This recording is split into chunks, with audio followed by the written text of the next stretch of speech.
ნამდვილად გვჯერა, რომ ჩვენი ტექნოლოგია სრულად შესრულის თამაშის წესებს. ყველაფერი უნდა იყოს ძალიან სწრაფი და ადვილად გამოსაყენებელი. ამ სფეროში კონკურენცია დიდია. თუ ვერ შეიყვარებთ კივილს, რომელიც წარმატებული კომპანიის შექმნას ახლავს, თან სწრაფად დანებდები. როგორ შეიძლება ხელი შეუწყოთ ევროპულ ინდუსტრიას, რომ სწრაფად, ეფექტიანად და მარტივად მოიფიქროს სამგანზომილებიანი მოდელები, შექმნას მათი დიზაინი და პროტოტიპები. სწრაფად მზარდი უნგრული კომპანია ამტკიცებს, რომ ამის გაკეთება შესაძლებელია პროგრამული უზრუნველყოფის მეშვეობით, რომელსაც კომპანიაში უახლეს ინოვაციას უწოდებენ. ამ ინოვაციის საიდუმლოს გაგაცნობთ გადაცემაში დამზადებულია ევროპაში. ეს არის ევრონიუსის ახალი პროგრამა, რომელიც წარმატებული ევროპული ბიზნესის ამბებს აშუქებს.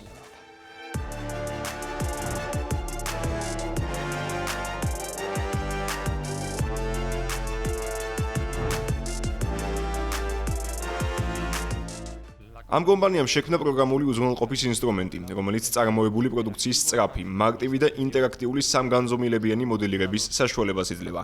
იქნება ეს რობოტული მკლავი, ველოსიპედი თუ საფაქსი მოწყობილობა, საბურავი თუ ყავის აპარატი. ეს კომპანია დააფუძნა პროგრამული უზრუნველყოფის ინჟინერმა და მეწარმემ იშტვან ჩანადიმ. შაპრ 3D 2016 წელს დავაფუძნე. მქონდა ამბიცია, რომ შემექმნა მომავალი თაობის ინდუსტრიის გამსაზღვრელი დიზაინის, საინჟინრო პროგრამული უზრუნველყოფის კომპანია. დღეს 20 სხვადასხვა ეროვნების 150 თანამშრომელი გვყავს მსოფლიოს სხვადასხვა ქვეყნიდან. წლის დასაწყისში გავხსენით ოფისი ამერიკაში, კოლორადო შტატის ქალაქ დენვერში, სან-ფრანცისკოშიც გვაქვს მცირე ცენტრი. კომპანიაში თავს იწონებენ, რომ თვეში უკვე 100-ობით 1000 აქტიური მომხმარებელი ჰყავთ, რომლებსაც შეუძლიათ კომპლექსური იდეების სამგანზომილებიან მოდელად სულ რამდენიმე საათში, ან დღეში აქციონ, ნაცვლად რამდენიმე კვირისა და თვისა. 10-ობით 1000 ასეთი მომხმარებელი ფულსაც იხდის, მათ შორის ისეთი ცნობილი ბრენდები, როგორებიცაა 3M, DeLonghi და Kenwood. ეს სამგანზომილებიანი ინსტრუმენტი 4 სხვადასხვა პლატფორმაზეა ხელმისაწვდომი, როგორებიცაა Windows-ი, Mac-ოსი, iPad-ი და Apple Vision Pro. რომლებიც ჩვენი ბოლო გამოშვებებია. პროგრამული უზრუნველყოფის ინჟინერებს უნდა შეექმნათ მინიმალისტური, ეფექტიანი და ადაპტირებადი ინტერფეისები, რომელთა საშუალებითაც მომხმარებელი შეძლებდა ნებისმიერი იდეის დახვეწილი სახით წარმოჩენას, ერთ ქსელში ჩართულ დესკტოპებსა თუ მობილურ მოწყობილობებში. ძალიან დიდი ტექნიკური პრობლემების წინაშე ვდგავართ, ამბობს პროდუქტების ვიცე-პრეზიდენტი. დიზაინის პროგრამულ უზრუნველყოფაში ორი გზით შეგიძლია მოდელის გაკეთება. ერთია ნულიდან დაწყება, რომელიც ადვილია, რადგან უბრალოდ ხსნი აპლიკაციას და იწყებ რაღაცის მოდელირებას. მეორე გზა უფრო რთულია, რადგან უკვე არსებული პროდუქტის იმპორტს აკეთებ. დაუშვათ, რომ რომელიღაც ავტომობილის რთულ მოდელს იღებ. შენ ისეთი პროგრამული უზრუნველყოფა უნდა შექმნა, რომელიც ამ მოდელზე სამუშაოდ გამოდგება. ამისთვის ჯერ იმპორტირებული მოდელის გახსნა უნდა შეძლო და მერე უნდა შეგეძლოს დიზაინზე ნავიგაცია. ერთი ადგილიდან მეორეზე გადასვლა. სასურველი ადგილის გადიდება და პატარება და რედაქტირებაც. ეს ყველაფერი კი გარკვეულ სირთულეებს ქმნის. აქ მთავარი სიტყვა სისწრაფეა. დეველოპერებს საკუთარი სამგანზომილებიანი მოდელების შექმნის დაჩქარებას სურთ, რათა მათმა კლიენტებმა სწრაფად ცვალებად ინდუსტრიულ სამყაროში უფრო კონკურენტუნარიანი და იაფი პროდუქტი აწარმოონ, ამბობს ბიზნესის განვითარების ჯგუფის ხელმძღვანელი. ავტომობილების ინდუსტრიაში, როგორც იცით, ევროპელ მწარმოებლებს და შესაძლოა ეს ტრადიციის ბრალიცაა. ახალი იდეა და კონცეფცია, რომ პროდუქტად აქციონ, ამისთვის 200-220 კვირა სჭირდებათ. ამ დროს ხედავთ, რომ ორგანიზებული ავტომწარმოებლები, მაგალითად ჩინეთში, იმავე პროცესს 100 კვირაში ასრულებენ.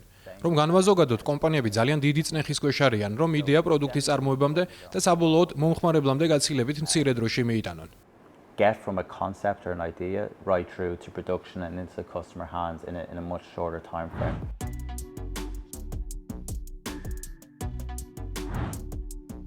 Visitamos en Polonia a uno de sus clientes. ერთი ასეთი კლიენტის სანახავად პოლონეთში ჩავედით. მაღალ დონეზე მექანიზებულ ქარხანაში დაახლოებით 300 თანამშრომელი ლითონის ნაწილებს ამზადებს ავტომობილებისა და განახლებადი ენერგიების ინდუსტრიებისათვის. ასევე საყოფაცხოვრებო მოხმარების საგნებისა და ელექტრონული პროდუქციისათვის.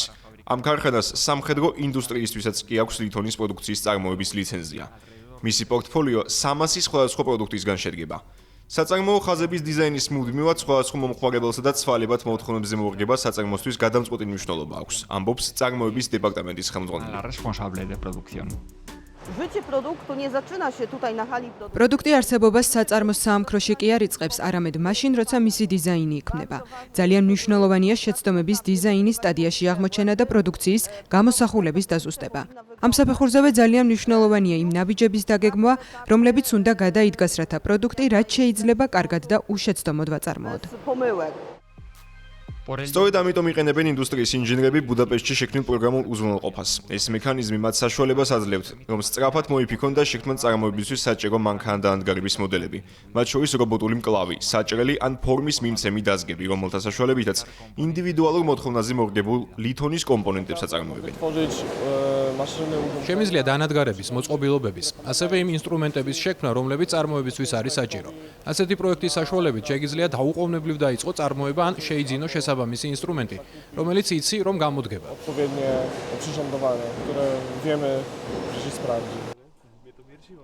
La empresa კომპანიის შეფასებით გასულ წელს ამ ინსტრუმენტის დახმარებით თითოეული პროექტისთვის საჭირო მოწყობილობის დიზაინის შექმნაზე 20 საათით ნაკლები დასჭირდათ.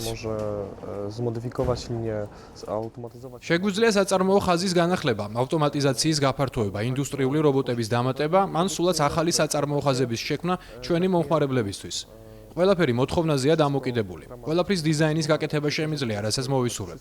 წარმოებისთვის საჭირო ყველა ელემენტის, დანადგარის, მოწყობილობის და მერე მათი სიმულაციურ რეჟიმში გადატანა, რათა დავრწმუნდე, რომ ყველაფერი მილიმეტრის სიზუსტით არის გაწერილი. decisiones უფრო სწრაფი გადაწყვეტილებების მიღებისა და მცირე უზუსტობების დამსახურებაა, რომ ამ კომპანიაში წარმოების დაგეგმარება 40%-ით დაჩქარდა წინა წლებთან შედარებით, რის შედეგადაც 10-ობით 1000 евро დაზოგეს. ბუდაპეშტში კი ინჟინრები პროგრამული უზრუნველყოფის შესაძლებლობების გაუმჯობესებაზე მუშაობენ. ეს ინსტრუმენტი ამერიკის 500 ყველაზე მსხვილი კომპანიის 40%-მა უკვე გამოიყენა. მაინც რა არის წარმატებული კომპანიის შექმნისთვის საჭირო და სწორი მიდგომა? empresas de la lista Fortune 500. ¿Cuál es la mentalidad correcta y más útil? ჩემი აზრით, რამდენიმე ფაქტორია აუცილებელი. უპირველეს ყოვლისა, ადაპტაციის უნარი უნდა გქონდეს. ვინც ყველაზე უკეთ ეგუება, ის გადარჩება. ეს ჯერ კიდევ დარვინისგან ვიცით. კომპანიის შექმნა სულაც არ განსხვავდება ევოლუციისგან. ყოველთვის უნდა მოერგო გარემოს. ეს კი ნიშნავს, რომ სულ უნდა ისწავლო, გონება გახსნილი უნდა იყო, გიყვარდეს ტკივილი, გქონდეს კონცენტრაციის უნარი. სწორად შეარჩიო ადამიანები და დაატკბე მთელი ამ პროცესით. თითოეული წარმატებული კომპანია საბოლოო ჯამში ერთმანეთისგან განსხვავდება. და ეს კარგია.